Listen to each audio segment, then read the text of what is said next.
Hi, this is Phil, and I'm here to tell you all about the Capes and Lunatics Patreon. Don't miss out on our comic book creator interviews, including our monthly Chichester chats with comic book legend DG Chichester, superhero movie brackets in our search for the worst comic book movie of all time, and many, many more specials, all completely uncensored. Access starts for $3 a month, full video when you pledge $5 a month. Check out the link in our show notes or go to patreon.com/capesandlunatics. Hope to see you there.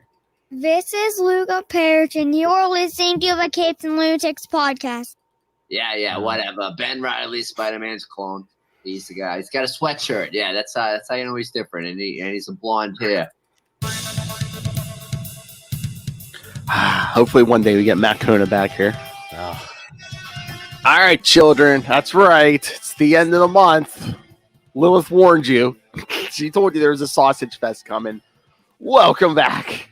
I am Phil. Joining me, of course, as always this time of the month, it is the High Priest of Conchu, or the new nickname we came up with him. It is Ray. Hello, Ray.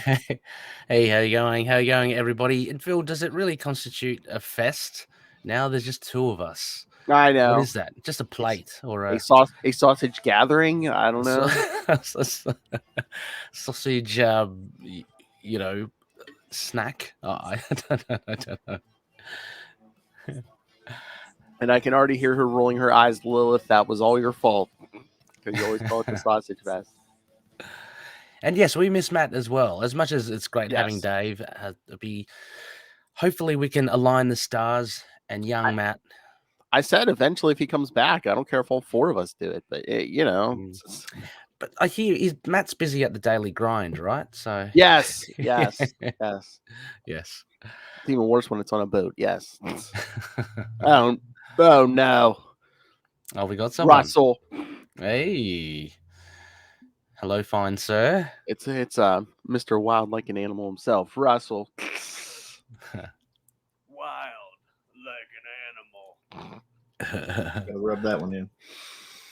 All right. So yes, today we're covering we're continuing in order our Ben Reilly adventure. So this time we're talking Blood Brothers from Sensational Spider-Man 4 and 5, Amazing Spider-Man 411 and 412, Spider-Man 68. So close, Lil. Almost. Yes, and Spectacular Spider-Man. What is that? 2. Oh, yeah, I had it here somewhere. It's all available on Marvel Unlimited for those that want to read along. Yes, and I know this is foreign to Ray, but yes, you could probably find them in back issue bins for cheap. But yes, they're also on Marvel Unlimited. I know they reprint some of the Ben Reilly stuff in like omnibuses and collections. So I have also. Yeah, I have 11 trades coming my way, Phil. The entire complete collection of the Clone Saga, and they're not the original one, the Ben Reilly one, and then afterwards, like the stuff that we're kind of doing post Jackal, I guess. So can't wait. Yes. Spectacular Spider-Man 234. There we go. Yeah. Oh, and Phil, it would behoove me not to say that these issues were out in 1996. 96, Phil. You could take it. Mm-hmm. Yes. We're graduating high school. Yes. No, I mean Lilith, summer of '69. It's almost there. Hey, I told you next month for July, man, we're covering Spider-Man issue 69. So the stars aligned. It's crazy. Russell, absolutely. Yeah, Russell loved this Hobgoblin. Yeah, this is one of McIndoe's last appearances. Yeah, there's a mini series. What is it? Hobgoblin lives like right after this Clone Saga, where spoilers. Roderick Kingsley comes back and was like, I was the well, they unmask him at the end of the mini series, but it's like, oh, the original Hobgoblin's back to take his job, and it's like kills Macindale in prison. Yeah. Of course. When I was reading these, when Hobby came up, I should have known that young Russell would, know.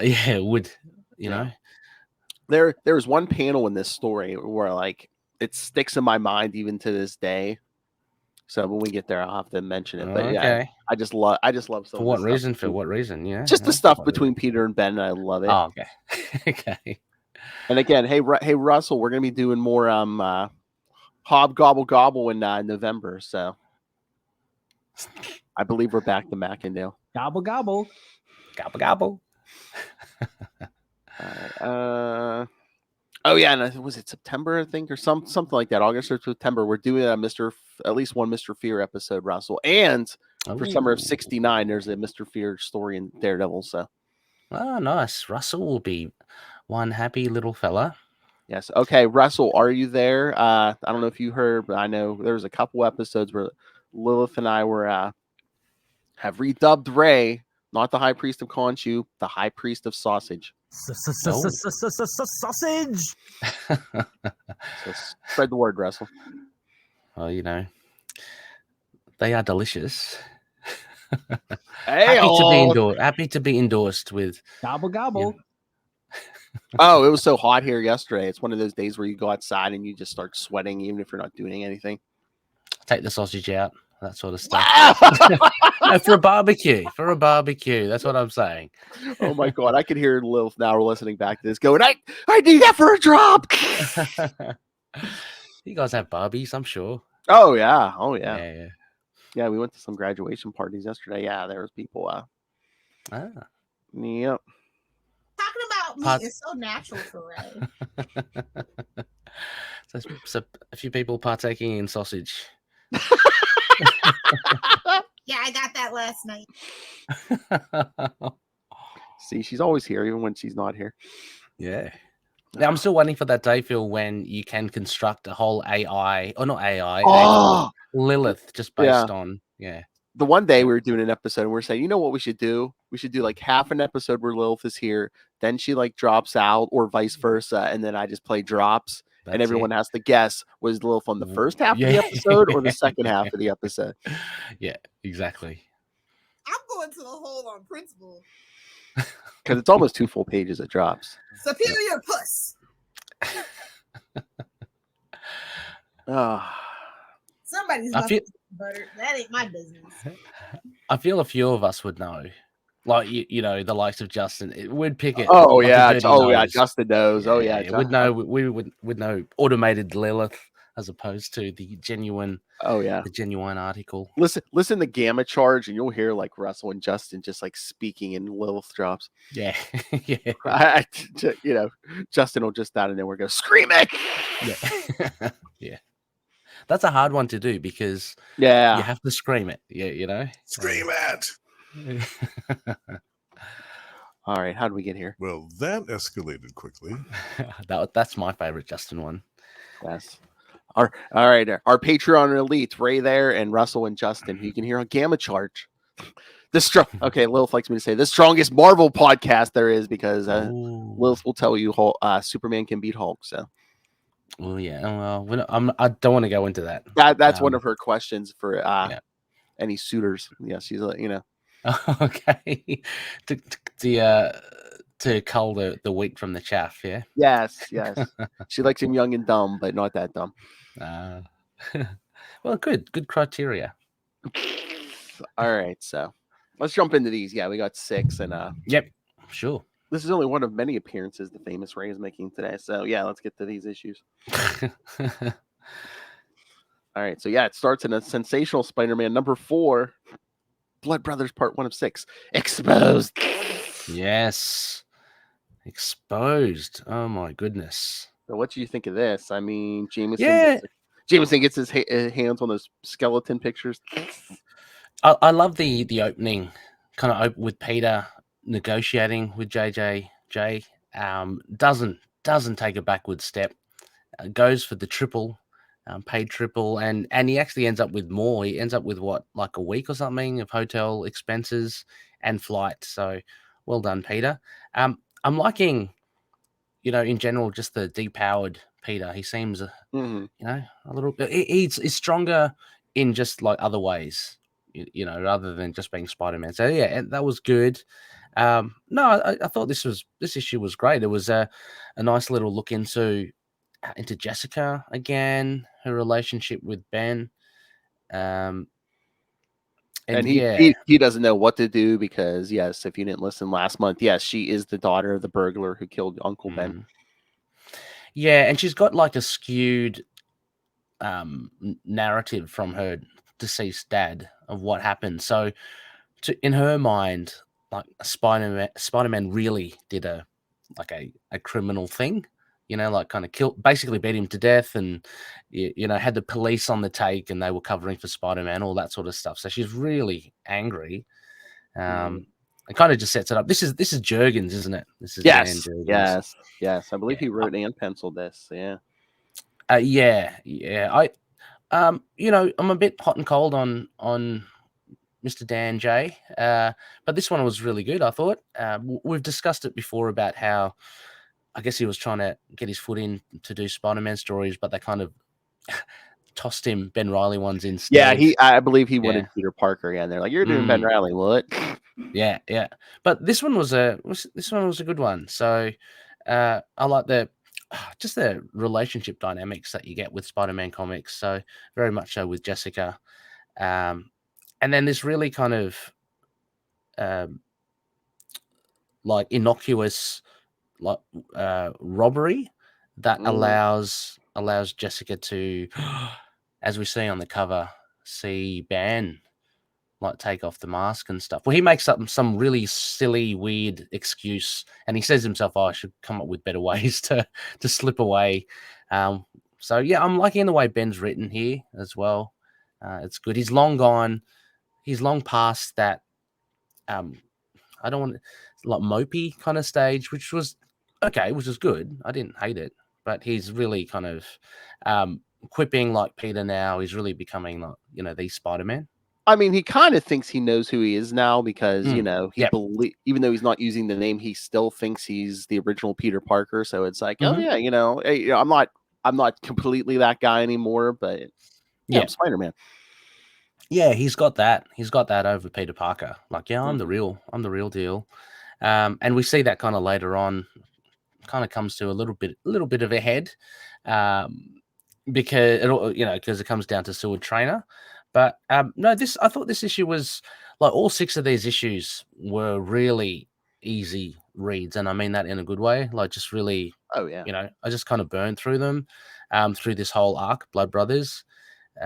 But yeah, no, this one was good. The big takeaway was the relationship between Jessica and Ben, and how it's kind of, on the rocks. I wouldn't say irreparable because she still really likes him, right? But she's got but at the end we see her with those pictures. She's like, "Oh, Ben Reilly's the person I've hated most in this world." Yeah, well, Ben Reilly, Spider-Man, okay, but she really loves Ben, right? So, and then the other little bit, I guess. So this was the main thing. I'm just casting my eye on some thumbnails of the issue. The other big thing is that they do conceal or hide away the skeleton in some kind of unmarked grave in the woods. Oh yeah, so don't worry. We'll get back to this, but yes, they buried it in a graveyard. Yeah. Okay. Yeah, because they've really done what they needed to with it, right? So they got Peter's getting money from the pictures. Yeah, they got it out of the hands of anyone who would test it. Yeah. Yeah, and they did test it themselves, like with Reed Richards, right? And Hank Pym. Hank Pym. Yeah, so they got what they wanted, but from the beginning, we see that Peter was hoping to deter JJ Jameson, but he's still intent on trying to find the skeleton. So that's why they've decided to, to like hide it even further. Oh yeah. But yeah, that was good. What did you make of it? Was it? Oh no, I liked it. Like I said, once again, I read all these when they first came out. But I mean, basically, so yeah, since it's going through every book, it's basically a weekly book for these 6 issues. So I mean, it reads pretty fast, and if you're reading it week to week, it runs pretty smoothly because you're basically reading it every week. Yeah, which is great. Yeah, it's good. It kind of keeps that momentum up. Oh yeah. All right. So should we get the second one? Yeah, I'm just having a look. Amazing Spider-Man 411. Yeah. You would have been that ominous cover. Yes, and you would have been happy here. Back to Bagley. Mr. Bagley. Yeah. can do. He's solid as a rock. That guy. Oh, Who yeah. does it? Oh, he did do the cover. It just the inking looks a little bit different. Yeah, but I think there's- the inkers might be different. yeah, but they've got someone else there. Yeah. No, what did you make of this? Like this second issue? Well, again, Jonah's celebrating because he has a Yeah. $100,000 reward out for Yeah. the skeleton. And he celebrates. What a cheapskate as well. What he celebrates with like pot coffee? What are the filtered coffee that you guys? I think so. Yeah, just probably coffee out of the coffee maker. Yeah. Kind of, yeah. And like everyone back to work soon. Yeah, and then I just love. Sometimes you get the little. So this is by DeFalco, right? I like DeFalco's writing. Yeah. Just the little, and you get it in a lot of Marvel comics. The humor. Like Mhm. there's some grumbling staff members there at the beginning, just wondering about the this celebration. But yeah, this was a again one of my favorite, one of the standouts because the artwork you can't fault. Just Bagley's Spider-Man, it's really good. Yeah. I guess we get more, and here we get more of the question as to what's happened to Trainer, because we saw from last time Peter Parker tried to get in contact with him and Multivex. Is that right? Yeah, Multivex. Yep. I always have to, because there is an Australian building company here called Multiplex, so I always think of it. But Multivex, yeah, they're this mysterious company, and I guess this one explores a bit more what that is.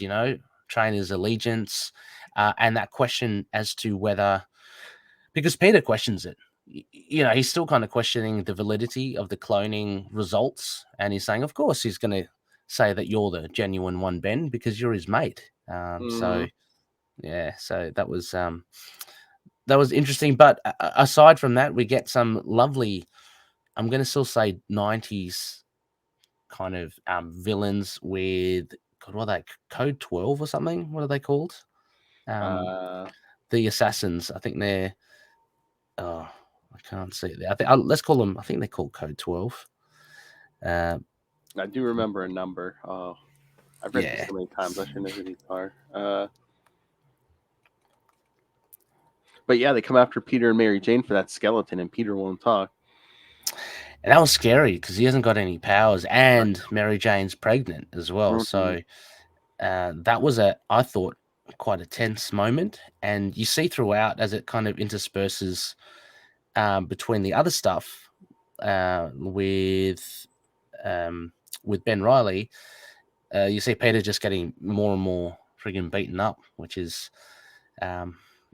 pretty heavy. We also see the mysterious kind of guy on life support system.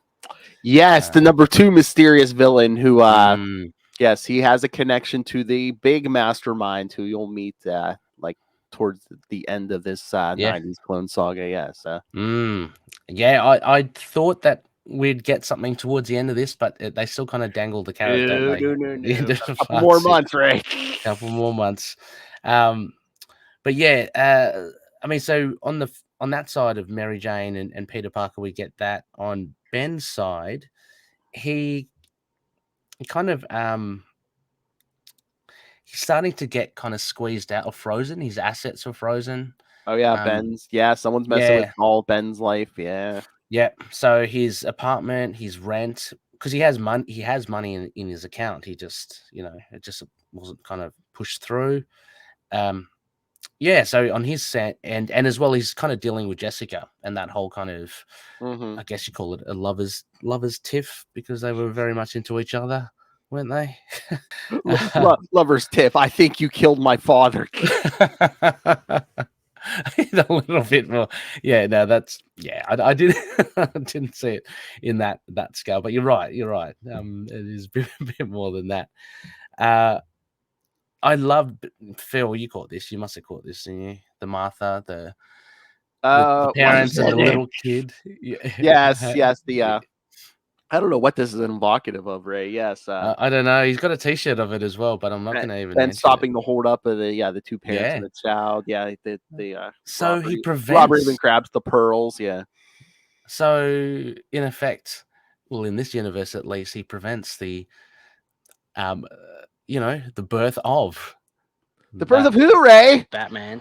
My favorite character. So I thought that was funny. Also, I think from memory, I think Jurgens, he does. It's one of the other issues as well. He does like a Superman reference, or he has done it before. Of course he's going to do a Superman Yeah, reference. yeah, I mean, yeah. he's done so much Superman. Yeah. So there's that. Heck, he sorry. drew that iconic Death of Superman issue. Of course he's gonna. Yeah. Oh no. Yeah. Of course. Yeah. He's mostly known for Superman, isn't he? So, that's like when you say Dan Jurgen, that's the first thing I think of is Superman. Yeah, because he's done so, and he's come back to it. You know, he did some in the '90s, and he came back a while ago. Yeah. So I mean, he's always jumping into Superman. Yeah, but I mean, has he done much? You know, Bruce Bats. Has he? I mean, not because a I'm just ton. I think he's done. Okay. Done some, but yeah, not a ton. Okay, because I'm just wondering why he decided to make that reference, that fun reference. He's liking to push the boundaries of kind of referring to DC. Do they do it on the flip side? Do they do it a lot in DC? Did they reference Marvel a lot? Trying to remember. I think they do. Maybe not as much, but yeah. You know, especially in the '90s, I think they would drop like little subtle hints and stuff. And, Okay. Yeah. Yeah. The big one was Ron Mars will love to he wanted to do crossovers all the time. And he did that Green Lantern Silver Surfer crossover. There's even like an issue later on where he's he has that Access guy who's part of the Marvel DC thing. Yeah. Show up looking for Kyle Rayner and he's not there. He's like, oh, I guess I'll have to go get the guy with the surfboard or whatever. Oh, okay. Cool. Well, you just reminded me also as well from the Quantum Zone. You had that Barry Allen. Buried alien, yeah. Yeah. So that was pretty fun too. I like them. I like the little playful competition. So also just the big thing also here as well, Phil, at the end, the daily grind gets blown up. So Ben's getting hit everywhere. Oh yeah, I mean before even that, yeah, he goes home and all his stuff's gone and all this stuff's gone. Yeah, sorry, someone's written on the floor, "We know who you are" and stuff. Mm-hmm. Yeah, that's right. So rent gone, or about to be kicked out. Someone's robbed his place. Just and then I mean, as he's swinging to the grind, that's some beautiful Mark Bagley art. That is awesome. Yeah. Awesome stuff. Even a couple of the couple of pages before that with the cybernetic assassins, they're just really well drawn. Oh yeah, I mean they are pure '90s, and but yeah, so third time unlucky. His job gets and it gets even worse than that, Phil, doesn't it? Because there's word of mouth from the authorities that ban. Well, that's the other thing as well. His social security number is off, and we see at the beginning, his employer, God, I can't remember her name, Shirley, who owns the Daily Grind. She's saying, "Oh, could you please just double check your social security number because it's not right," and all that sort of stuff. So things slowly fall apart for him. But yeah, I like this issue again. It's quite it's quite a smooth transition from the first part, like Ben and Jessica, because how some of these things, they can be a bit disjointed because it's kind of like, let's string along this story, let's add this, let's add that. But Blood Brothers at the moment, well, I think also as a whole, is quite cohesive. It's pretty good. Mm-hmm. Yeah. Oh yeah. I mean, again, this thing could go wrong because I've seen it on both sides. Marvel and DC. It's if you're doing a quote unquote weekly thing like this, where there's different creative teams. Yeah. Some people might not get the message, and something picks up. And you're like, wait a minute, that isn't where they were at the last issue. But no, I mean, this seems pretty smooth considering. Yeah, we're doing multiple creative teams and exactly. Multiple books and stuff. It works well. It works well for this one. This issue was pretty good. And then what do we have? Spider-Man 68. The second favorite Spider-Man issue, 68. We'll get her favorite next month. Let me just pull that one up. It was so funny. This week we covered for summer of '69. We covered Green Lantern. It was Green Lantern 68 and 69 for summer of '69. Will's like, we have to have Lilith on. I'm like, okay. Yeah, I think I saw the video. I was too late to jump in on it, but I saw the video online. You guys always having fun. Color Yes. coordinated as well. Yes, and I mean we've been jumping. Yes. We've been started recording a bunch of Summer of '69 kids. So yes, you're in for a Lovely. treat. Yeah. So the should we go to the next one, Phil? Yeah, Spider-Man 68. 68, and this probably would have, Russell would have just really loved this one. This cover. Oh yeah, Mackendale's new look. Yeah, he's part Yeah. cybernetic now too. Yeah. What do you think of the new look? I'm not too big a fan, but I don't know. The color scheme's okay, but yeah, they went full '90s with him. No, never go Yeah. full '90s kid. Yeah. No. You never. No, it's not. It's too much. This is why we're killing off Mackendale in a few months. It's like I don't know. They always had to like try to give him a gimmick. Either bond him with a demon or give him cybernetics. Killed by fashion, this guy.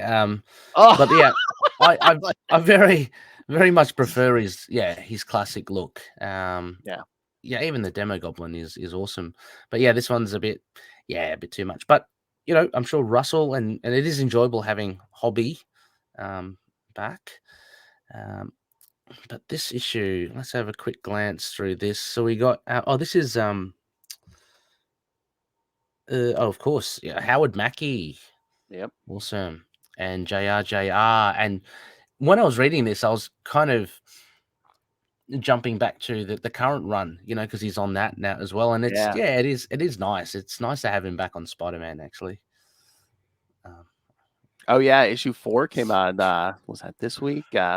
More Tombstone, Ray. More Tombstone. Yeah, I haven't read. I only just recently read 3 because I'm always a little bit slow. Yeah. Did you like the Tombstone origin or? Oh yeah, it's awesome. Like I'm loving it. It's I don't know, for listeners out there, it's really, for me, it's classic Amazing Spider-Man storytelling. Like even the artwork and just the way it's kind of all kind of built up. Zeb Wells is doing an amazing job. You get these characters, obviously, like Tombstone and White Rabbit, but you get a bit more on Tombstone. It just took me back to the Spectacular Spider-Man days when you got like Lonnie Lincoln's partial origin and then his subsequent kind of power gain.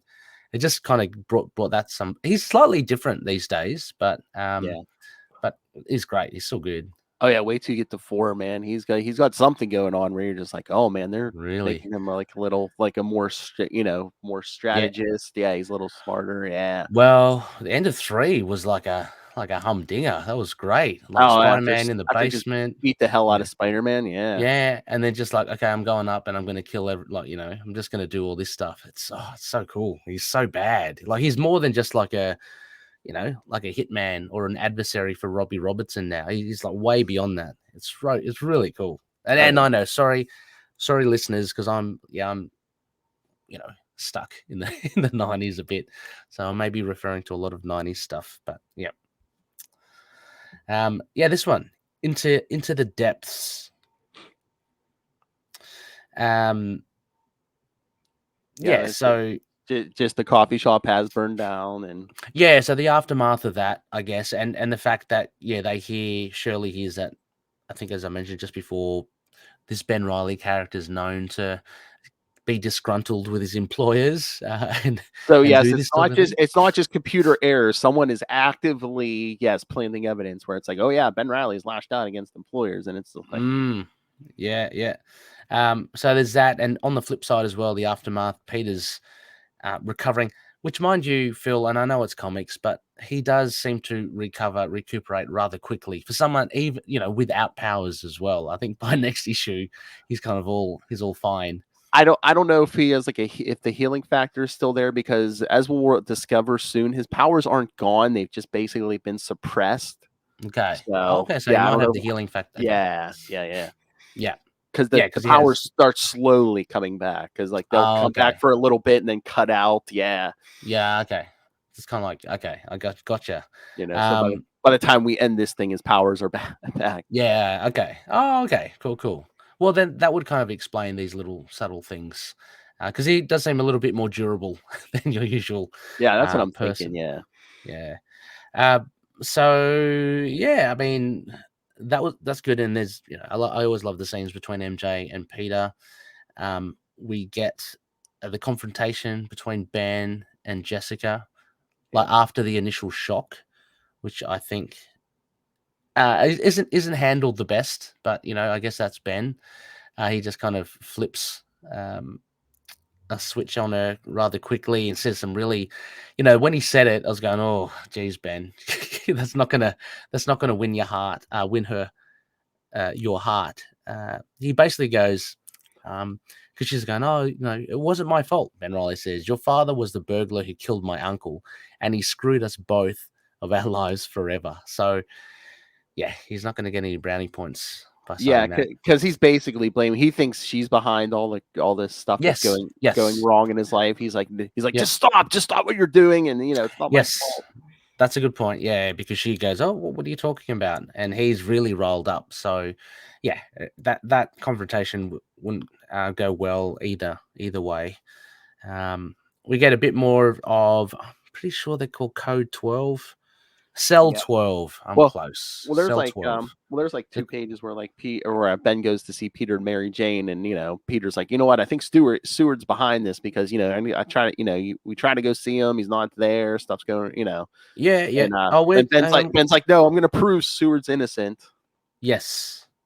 Oh, yeah, is that here? I'm just having a quick look. Was that? There's like I think it's like a 2-page splash or something because they're. Oh, okay. But yeah, it's like right after he leaves Jessica. Yeah. Oh yeah, yes. Oh yeah, okay. Yeah, that's yep. Yes, that's important as well because as I was saying that Peter's not 100% sure, and there's this whole thing about Trainer because we see later on, it's kind of like Ben was like, oh, Peter, you're so right. Trainer was a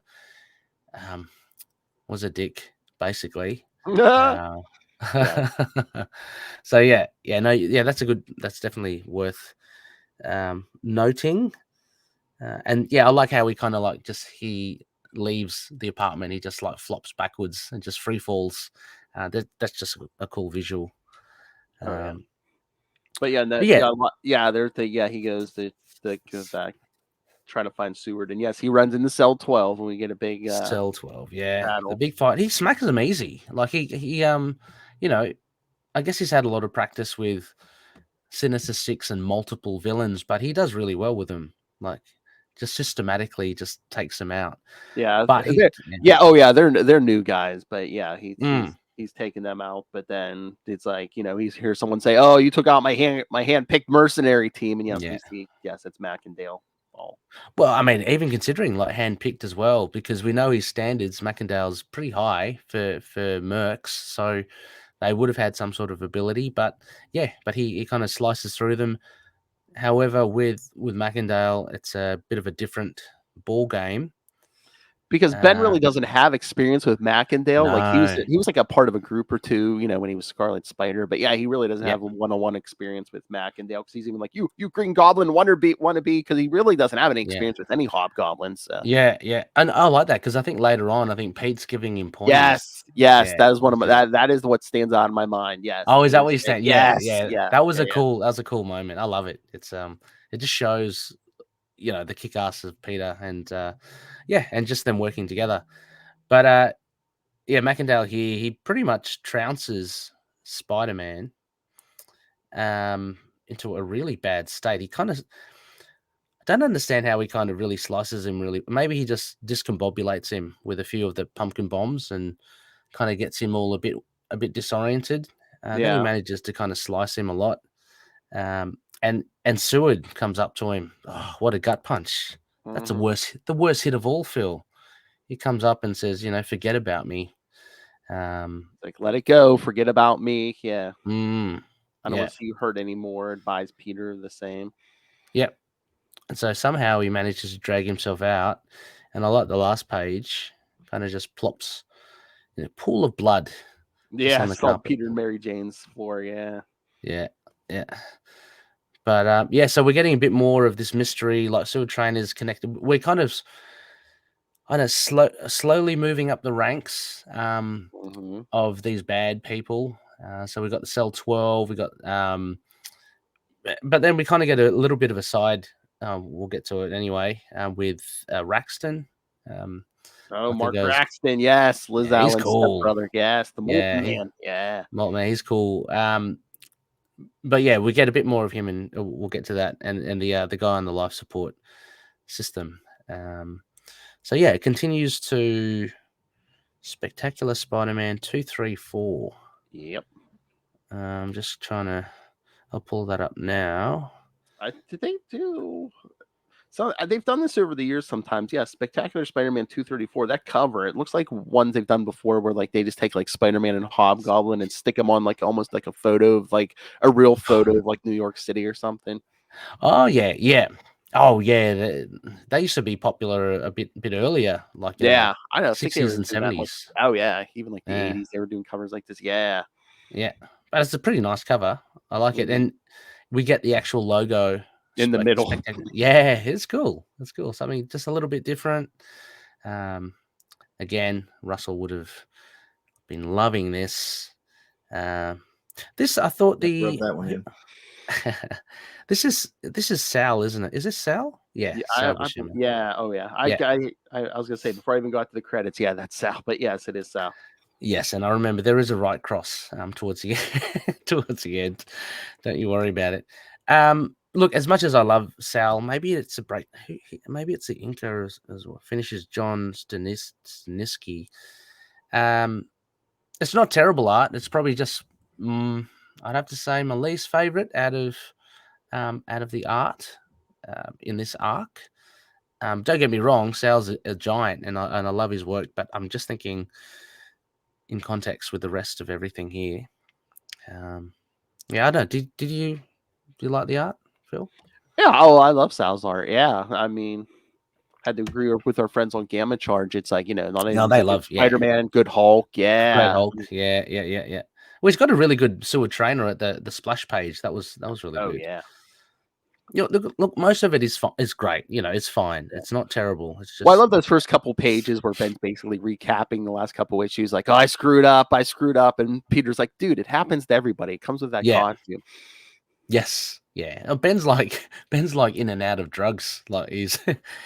He's a bit woozy and stuff. Mary Jane's just beside him. Peter's like showing him no real compassion. Just, just got to suck it up. It's what we do. But yeah. So we get a bit more. There's a bit more development with Seward. And again, I don't know, what do we call him, Phil? I know you know who he is, but what do we call? Oh, I believe. Oh, the guy with the life support and everything. I believe he's calling himself Gaunt right now. Gaunt. Oh, that's right. He calls himself Gaunt towards. Yeah. I kept on thinking like the number 2 man in charge. Yes. Number 2. Yeah. You think? You think he was like the number 1. But but at the end of this, he then talks about his employer. So he's definitely ranking up above Mackendale. So we're kind of getting up there. It's amazing how Ben manages to, after he's been beaten, I don't know how much rest he's had with Mary Jane and Peter, but he just swings off, happy to kind of lick his wounds. And this is where he meets Jessica. And again, I love it, like how flawed Ben is, because he does really well. They have a really tender moment and they almost make up. Yeah. And then Ben has to go and say, oh, well, so that film, you're gonna burn that, right? Yeah, that right. Yeah. Not good timing, Ben. That is probably the worst timing. He could have left that. He could have left that and waited just a bit longer, but you gotta wait. You gotta wait and say that after, Ben. Yeah. Exactly. Yeah. Once they're that's right. That's right. So he gets her all mad again. She's like, "Get out!" But this is where we get look, we don't see him enough, do we? Raxton, Molten Man. He showed up as he reappeared again in like the early 90s. Yeah, and then once kind of lost track once the Clone Saga started. Yeah. Yeah, I only read some of his stuff in the 90s Web of Spider-Man. I thought that was really cool. Yeah, when Jerry Conway was writing like Web of Yeah. Spider-Man and Spectacular Spider-Man, yeah. Yeah, but yeah, he's great. I just love his aesthetic. Like, the gold skin and the metal alloy, and he's he can heat himself up, that sort of stuff. So we get a little bit of that. I mean, he contacts. There's what they find is that connection of Multivex and Oscorp.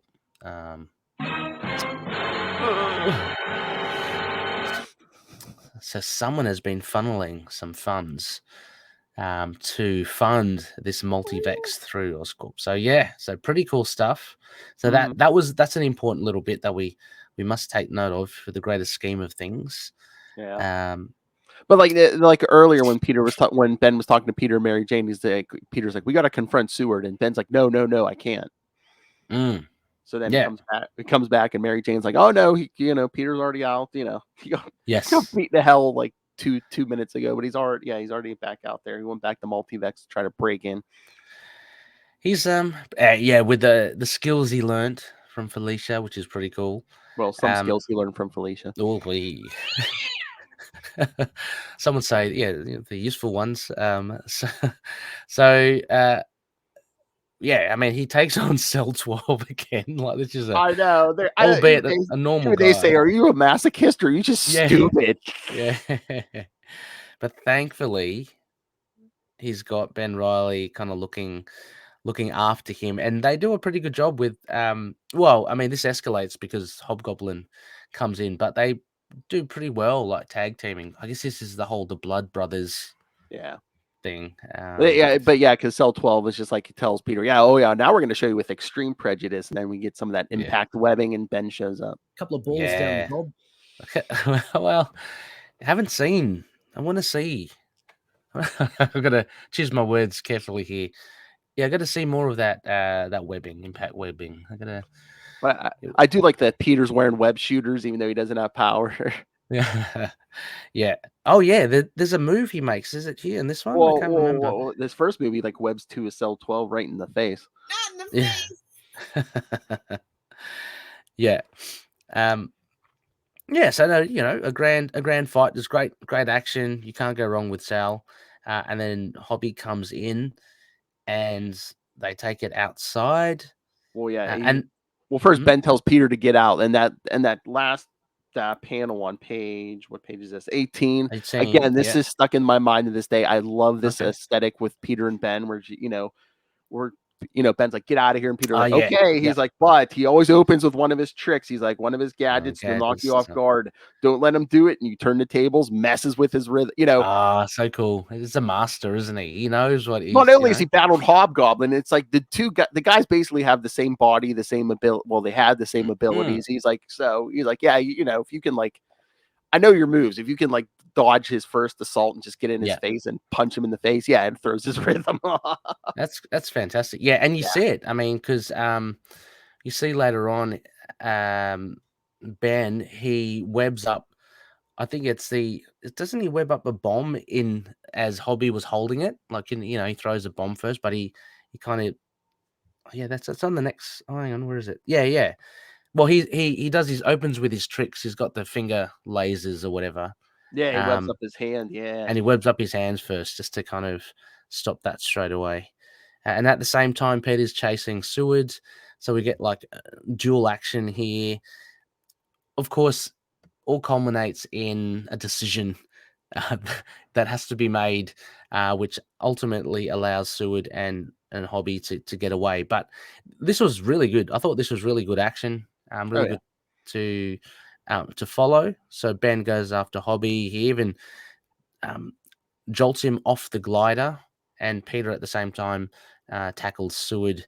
There's a huge tank of some sort of flammable liquid or substances, and the glider hurtles towards it. So it's kind of like, there's a matchstick into a powder keg.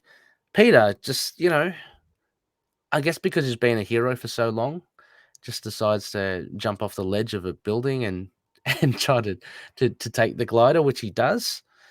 And there, Phil, we get the fantastic right cross. Lower page 21 at the bottom. There they go. He goes flying. But yeah, I mean, then Ben has to wonder whether he finishes off Hobby or ultimately, I guess, saves Peter. Well, then Peter falls off that glider. It's like, okay. Yes. Yeah. So yeah, he has to do obviously the right thing. Got to save Peter. But again, they have another little discussion, and they make sure that they get off Multivex property as well, so they're not in any trouble with the police. I know, when it's basically just like, Hobgoblin's here, but he's not the guy, so it's like, who is the guy? Yeah. But yeah, he's working with some. Yeah, so they're wondering who the guy is. Like, this is who we're wondering as well, Phil. So Sensational. Yep, back to Sensational number 5. Number 5. That's a great cover. I like this cover, actually. Mm-hmm. Again, because of Molten Man. Unfortunately, we don't see that. I mean, again, like it's a cover. You don't necessarily see it always, but it's cool. A cool cover. In action, we got Jurgens again. Jurgens returning. It looks like. Yeah. So, what did you make of this one, here, Phil? This one is interesting. Yeah, I mean, it starts with Ben beating on some hoods in an alley. Yeah. Oh, yeah. And he kind of takes out his aggression on one. I was kind of worried that he'd kill him, the guy in the purple. Yeah, but it looks like they're just attacking some random woman. But no, it turns out she's a financial controller at Multivex. So Multivex, and he needs names. Ben. So he had an ulterior motive. And we get the connection to Osborne Industries. Mm-hmm. Yeah. And then we get, and then, from the front cover, there's a little bit of Molten Man action. So he himself decides to strip down into his undies. That's his. And infiltrate. What was he doing? He's infiltrating Multivex, right? Yeah. Osborne, he's trying to, so he's gone to the Multivex thing. Nice little display of power as well. Nothing seems to hurt him. Look at that. That computer's like really, really old school. 1996, Ray. I know. Page 11 left. Oh my God. We were doing our Patreon episode. Superman 3 computers were in 1983. Computers were like this big. Huge, yeah.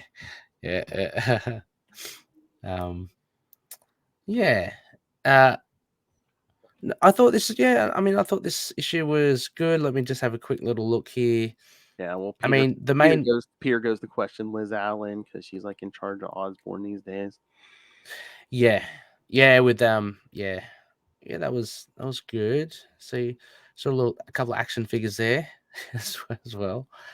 What I found interesting for this, apart from the Molten Man action, was the interaction with Desiree and Jessica. Yes, I thought prime example of a guy trying to write women, but write it not so well. Like, I don't know. The jury's out. I'd love to show Eve and just show her those 2 pages. Like, this is how 2 women interact. Is this really how they kind of talk?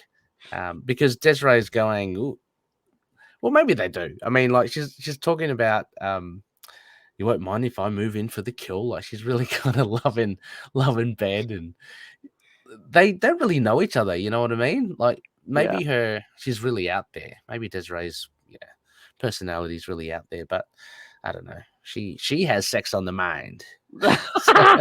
And even Jessica is still like defending Ben. Sex on the mind. So no, I found that the conversation pretty good. It just ends with obviously like Desiree's left more in the dark about Ben Reilly's a bit man of mystery, but she kind of likes that as well, doesn't she say? She likes the rebel guys or the bad boys. So the hard master.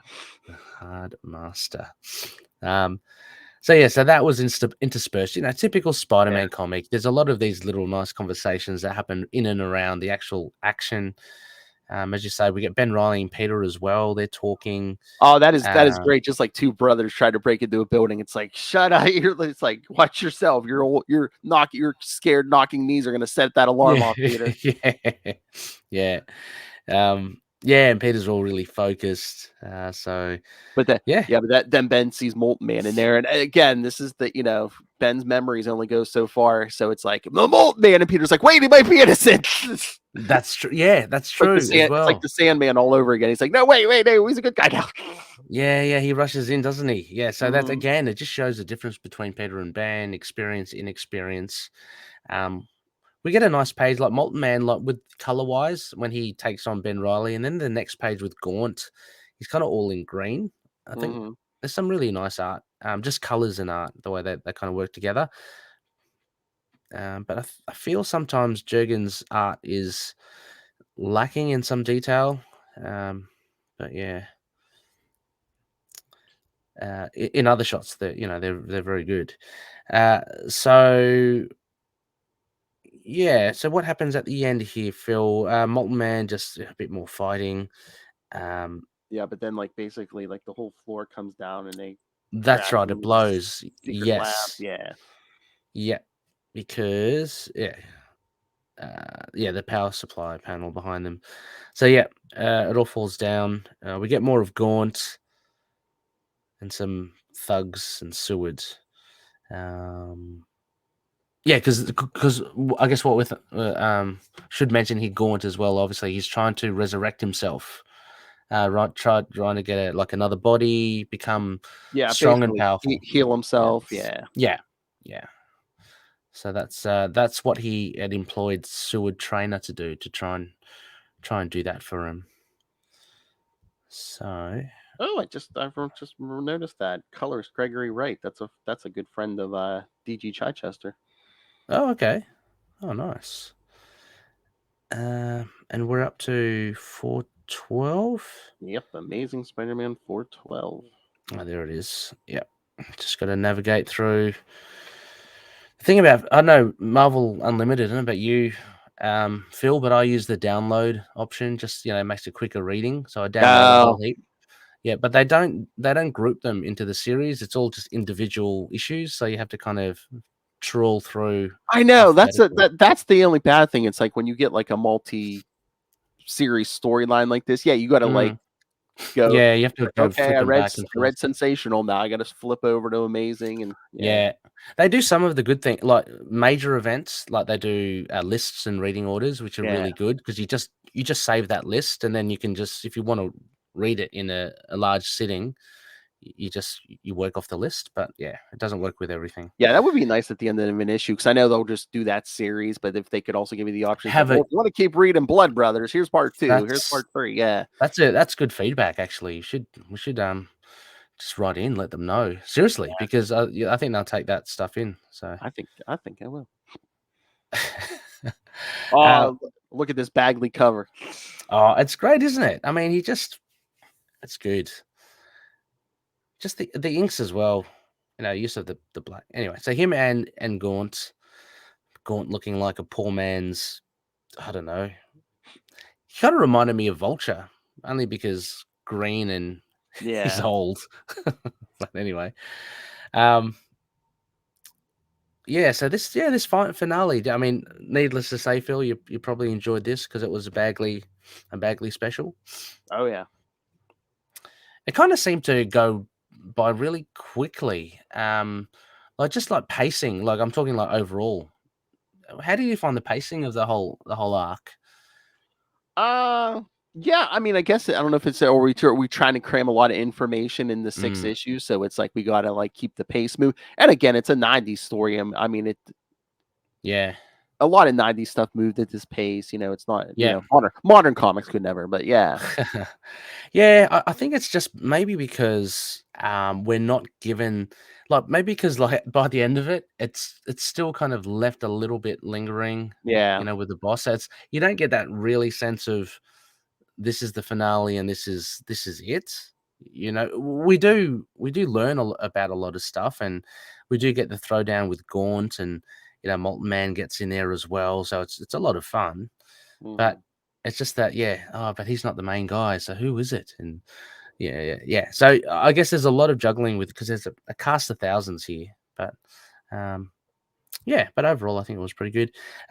This issue, but because Gaunt throws out like a little thing. It's like, oh yeah, you thought I was dead, and so Ben's just like going through the Rolodex in his head. He's like, wait a minute. It's like, okay, who Peter and I fought? Who's like supposedly dead? He's like the Jackal. He's like Craven, Dr. Octopus. That's right. I love he throws in the big man. I'll spoil it. It's not the big man, but he just throws in the big man. I'm like, what? That's random. Yeah, that is random. I remember seeing that. Then he's like, Norman, Harry. It's like, who could it be? Yeah. Well, it's intriguing because like that connection with Osborne Industries.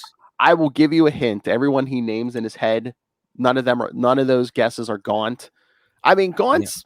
I mean, if you know your history, you know who Gaunt is. He's not like a major big player, but he does have a big connection to the big mastermind. So, okay, interesting. We'll have to see. My employers requested I keep my true identity and his a secret for now.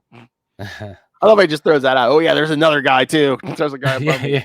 Well, he had to slip that out there, didn't he? I'm not going to tell you anything except, hey, there's someone above me. yeah, exactly. There's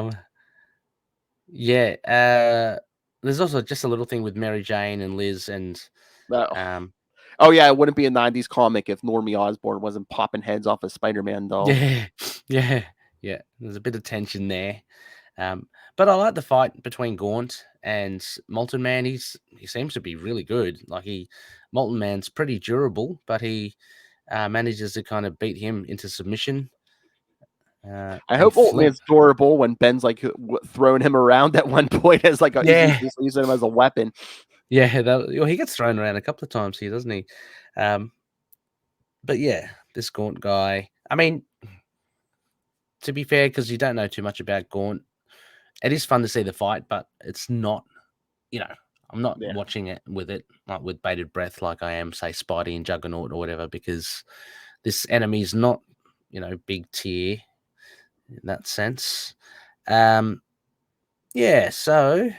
I don't know. He just takes out Ben Reilly. He tries to resurrect himself. Oh yeah. What did you think of this ruse? Peter Parker and Ben Reilly. That was funny. Yeah, Peter just has to like. That's true. That's tropey. How many action movie films in the 90s or something? I just Lethal Weapon. I think I don't even know if they do it or but it just seems like one of those cliche things where to cause a distraction, you pretend to turn on each other, and then at the last moment, let's get him. I thought that was funny. And Molten Man's still all chained up, so Ben's just like just like as a bludgeoning tool.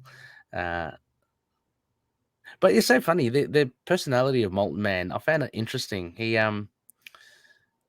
is he like really vain, or what's his kind of character? He used to be villainous, and then like in the early 90s he came back. He wanted like a second chance, so like I know Harry gave him a job at Osborn, so it's like he's like a reformed villain, but he's okay. But it sounds like he really loves himself, because he says here, a handsome guy like me should have been the leading man, like because Ben's throwing him around like a prop, I think he calls him, and then he goes, you got a lot of nerve. He just seems pretty vain and arrogant. But he's cool. I think he's good. And lo and behold, the generator. Something goes wrong there. A couple of deaths on the way. Basically the whole thing's coming down. So everyone has to scatter. So Gaunt looks like he's fried his last bit of Gaunt. And that explodes, and off they go. They're all happy. I love we get a shot. I love we get a shot at the mastermind at the end. It's just two hands. Yes. Well, that's it. That was I mean, after the fight, they kind of everyone simmered down, and just that last page really kind of, I guess, takes us on to the next journey. Yes. I guess we'll figure out what it is. But I don't know. Overall, what did you make of Blood Brothers. Again, I love this story, but like I remember, I mean, I'm so if you're frustrated, I get it because I remember reading this when it first came out. I'm like, who is it? Who is the Yeah. Oh, you would. Yes. It's kind of like, come on, tell me already. Like, how long have we been dancing around this? Oh, because all right, I'll give you a spoiler, not who the mastermind is, but when they reveal who the mastermind is at the end, he's just like, oh yeah, remember those tests that said Ben was the original Spider-Man? Oh, I had those tests rigged. No, Peter's the original Spider-Man. Oh gosh. Yep. The Clone Saga. Just so we could bring Peter back. It's like, no, I rigged the test. Gotta love it. Gotta love the Ben Reilly. Oh yeah. And then what are they doing to him now, Phil, with Chasm? What is happening now? Why are we making him a villain? Didn't we already do this during Clone Conspiracy? Yes, and Carnage, Ben Reilly as well. Well, Yeah. Although that was just like a bit of harmless fun. Even like that last Peter David series, he was a little off his rocker there. So it's like, yeah. Well, I like that one. That was good. I mean, of course I would. I think they're doing a big event because we in that free comic book day issue we see him with Madeline Pryor. So yeah, can't wait. Still got to I guess it comes maybe around the same time or after Edge of Spider-Verse. Can't wait for that as well. That apparently ties up everything on the Spider-Verse, which is pretty cool. Like I'm doing a reread of the original Spider-Verse. Yeah, just so good. Reading it in the chronological order between all the titles and the core books. It's fantastic. Love it. It's a good time to be a Spider-Man fan. Oh yeah. Yeah. All right. So, anything else? No. I think what's you got there, Phil? I was going to say next week starts Summer of '69. Summer of ’69. Look at that candle. Light it up. When we light the eternal '69 flame. Hot cinnamon. Oh yeah. Cinnamon. You want to know the scent of Summer of '69, kids? Cinnamon. Oh, smells saucy. Hey, it actually does smell good. Yeah, cool. Well, light that baby up when you guys, next time I see you on the and not a sponsor, but if they would like to be, yes, you can purchase that. I mean, I got it in the store, but you can purchase that on the Target website. Ah, lovely, excellent. I got to look for one. Warm that house up. It's cold down there, Ray. Yeah, exactly. All right, so yeah, next week, Lilith will be back, and we'll start Summer '69 with Amazing Spider-Man 68 through 71, and then in 2 weeks, Amazing Spider-Man 72 through 75, and then the last last official Summer of '69 episode, Amazing Spider-Man 76 through 79, and Ray will be back in a month when we cover Spider-Man Unlimited 12, Spider-Man Team Up number 3, which I believe is the Fantastic Four issue, and Spider-Man 69, which is basically like an epilogue to this. Yes, he hunts down. We're gonna have Lilith on. I'll ask her. On. It's in the morning. You know, so it takes a lot to drag her out of her coffin this early. If she's not too intimidated by the sausages, Phil. Oh, throw down the gauntlet. Oh, I'll be like, yeah, Ray said you're gonna be too intimidated by this. She keeps saying it. keep telling her, I'm like, send in feedback. Yeah. I remember hearing you say, yeah, sure. Come on, Lilith, send it in. I'm like, hey, let's just, put Ray on the other side. You said in feedback. He has to sit here and listen to you talk about him. Yeah. Send 69 seconds. But yeah, we already recorded that first Summer '69 episode. I mean, there's some fun stuff. The Kingpin. If any of you remember the tablet he's after, yes, there's that. The first appearance of, I believe it's the first appearance of Man Mountain Marco's in there. Yes. And the next episode we're gonna do, we haven't recorded yet. The Shocker shows up. So. Oh, love the Shocker. Oh yeah. So there's a lot of fun stuff in there. Huh. Cool. Check it out, listeners. That's right. All right. So yes, and send your thoughts on any of that or any of the Summer of '69 stuff we're doing on basically all the shows. Email us. Hey, crazy idea. CapesandLunatics. Capes and Lunatics were doing the Hulk. Charlie and I are doing Thor over on Avengers. Just such a strange theme to choose, but because Lilith Hellfire demanded. But I love it. I love it. Yes. I'm in for it. Yeah. And of course, on the DC side, we're doing Nightwing, Justice League, Green Lantern, and of course, Batman, my favorite character. You might be interested in the Batman stuff, Ray. I mean, they're reading like rejected Batman 66 scripts to me. Yes. Oh, really? Yeah, Okay. yeah. Well, They're out there. I'll pop my head in. Let's have a look. I'll never admit it if he does, kids. All right. So, yes, send your thoughts, CapesandLunatics@gmail.com, or call the voicemail 614-382-2737. That's 614-38-CAPES. And remember, you can follow Ultimate Spider Cast on Facebook, on Twitter. Join the Web of Spider-Man Facebook fan group and the Ben Rally Beyond group. Yes, the Web of Spider-Man at 3.8 thousand members now, so lots for new friends. Yes. Again, subscribe to the YouTube channel, completely free. Everything we do gets a video, and of course, every second of Summer 69 will be there. So smash that subscribe button so you don't miss a second of it. Smash it. And of course, subscribe to the Patreon. Be one of the Patreon elite like Justin, Russell, or Ray over there. Do it. Yeah. Again, you get early access to creator interviews, including once a month, Mr. DG Chichester himself. I got the good mic out for you guys. And of course, because Lilith Hellfire loves man pain, superhero movie brackets, you will find the worst superhero movie of all time. The June episode is up. Superman 3 versus Superman 4. And Ray, I know you already know the result, but you have to listen to that. That is a hotly debated two movies, especially between Charlie and Lilith. So I cannot wait. Yeah. I want to see them lock horns. Yes. And of course, next month, when we do Catwoman, Halle Berry's Catwoman versus Ryan Reynolds' Green Lantern, Ooh. Lilith Hellfire demanded that Will show up. So, yes, it'll be 5 of us next month. Yes. Awesome. Drag poor Will into this because he loves Hal Jordan. So, subscribe to the Patreon or get yourself some beautiful Capes and Lunatics Sidekicks merch. Find it all at Linktree, linktr.ee/Capes and Lunatics.